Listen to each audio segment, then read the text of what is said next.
My grandfather, I'm Edward III. I would ride on his little lap, which you'd never do today, in his little van. We would drive to go get donuts in the morning before church on Sundays. He had all these grandkids, and he'd go, "You're going to do something great." And I'd look up at him. "I am, Papa. You're going to do something great." And he'd tell me over and over. When one of my cousins was born, Peter, I was really jealous when he was born, and Papa called me at the house. He said, "You're going to do something great." He just knew there was something special about me. We've all had someone like that in our life. They just knew. He made me feel special. He saw the God in me. He saw Christ in me. He saw my blessings. He saw my gifts in me. All my life, I've tried to prove him right. That person who saw that greatness in you, picture their face. Maybe it was your mom, your grandma, your dad, uncle. Because you are. Listen to me. Because you are. Because they're the one person who saw who you really are. The key here, before we leave, you see it. You're special. You're anointed. You're gifted. You're supposed to make a difference in the world. You're supposed to win. I promise you. I don't even know you, but I know where you come from. I know whose DNA is running through your blood. I know you come from the King of Kings. I know you're going to do something great in your life. And even if you're not religious or spiritual, I don't give a crap. I'm just telling you, you're going to do something great, man. You're going to do something great with your life. Prove them right. Here's what happened. When you were that little boy or that little girl, at some point you felt those feelings. Prove them right.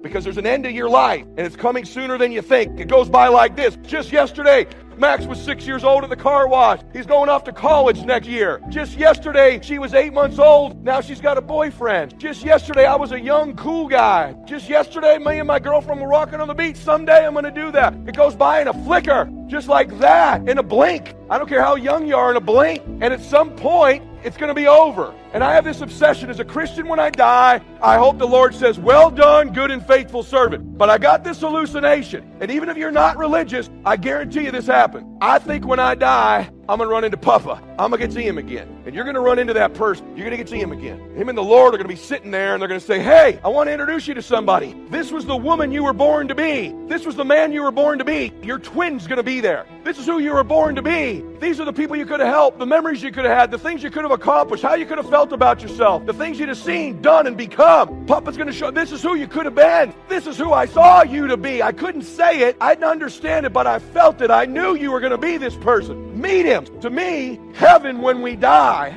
is we meet that person we were capable of being, destined to be, and we're identical twins. Hell, you meet him and they look at you. You don't even know him. He's going to meet me and go, "Hey, man, proud of you. Been watching you this whole time. Man, you did it. You got off track there for a while. It took you a little while. You're a late starter. But, man, you did it. You accomplished it all. You did it all. You became the man you were born to be. I'm proud of you." And I'm going to say, "Brother, I've been chasing you all these years. I'm running down that guy. I'm running him down. Every decision I make when I'm down and lazy and depressed and bummed out like I've been this week and I'm not feeling good, I don't do things based on how I feel. I do things based on who I am. And who I am is that guy. And every decision, that action, does it move me closer to being that man? Does it move you closer to being that woman? That's the barometer of how you think. That's the barometer of how you live your life. Does it move you closer to being that person you knew at some point you were capable of being? They knew you were capable. And if they weren't there, I promise you, God in heaven knows who you're capable of. You were put here to do something great with your life. You were put here to win, man. You were put here to help other people, to contribute in little ways and big ways. You may not be world famous, worth $100 million,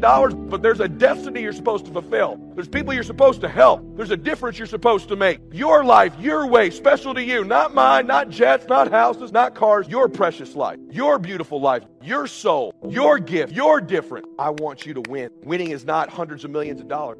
Reinterpreting our past, understanding and knowing that we can move from where we are, that we can begin to design the kind of life that empowers us, that gives us happiness, that enable us to be on top of who we are, knowing that as we begin to explore new horizons and new vistas in life, that as we begin to focus on developing ourselves, as we begin to elevate ourselves and not to follow the crowd, activating the thinker in us and disciplining and putting on hold the emotional part of ourselves. It's not easy, but through practice and practice and practice, practice makes what?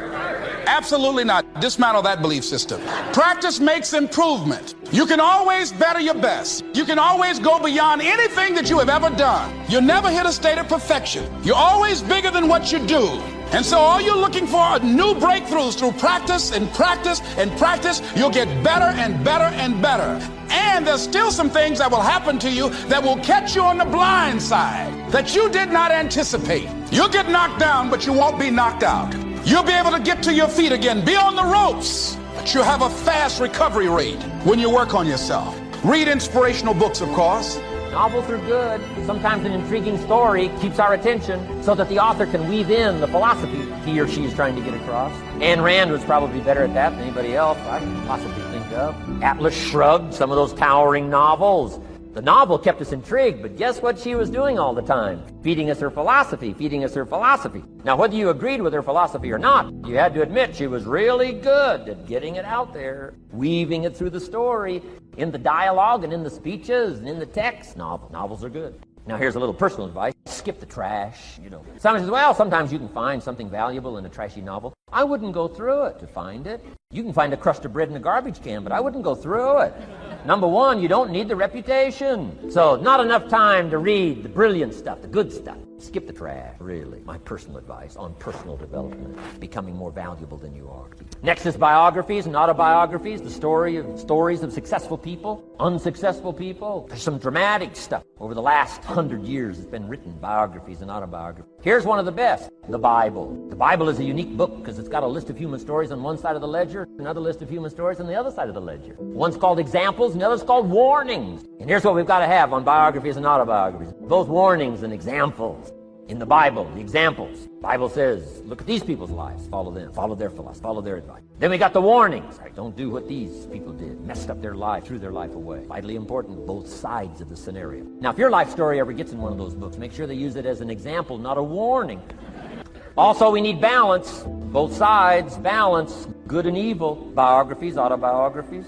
You need a book on Gandhi. You need a book on Hitler. One to illustrate how high a human being can go. And the other one to illustrate what? How low and despicable a human being can become. We need both sides of the scenario. Next, accounting. Got to have a little, at least primary view of accounting. Kids have got to start learning the difference.